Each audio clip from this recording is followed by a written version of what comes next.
It may seem like everyone in the country is bent on dumping on the Pac-12, but recent results make it difficult to change opinions. Oregon's 34-17 loss to Iowa State in Saturday's Fiesta Bowl in Glendale, Arizona, officially ended the Pac-12's football season, and the only blessing is that it's over before it gets even worse. The Pac-12 went 0-2 in postseason games, and the margin of defeat in both was more than 2 touchdowns. Clarence Darrow would have trouble defending that record. Colorado, the only other Pac-12 team to play in a bowl game this season, lost to Texas 55-23 in the Alamo Bowl. That lopsided result apparently did not impress the Texas administration, though, because Longhorns coach Tom Herman was fired on Saturday. And Texas had to pay $24 million to buy out Herman and his coaching staff to get rid of him. Former Washington and USC head coach Steve Sarkisian, who currently is Alabama's offensive coordinator, will be Texas's next head coach. That is an interesting choice considering the way his time at USC ended, but that's another story.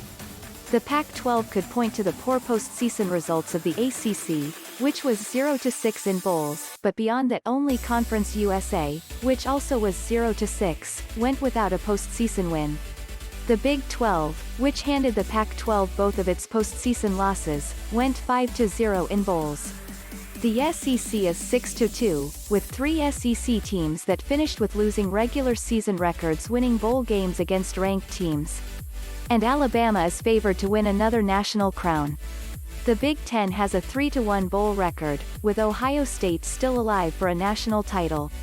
American Athletic Conference, 1-5, with 2 of the losses by fewer than 4 points. MAC, 2-0. Mountain West, 2-1.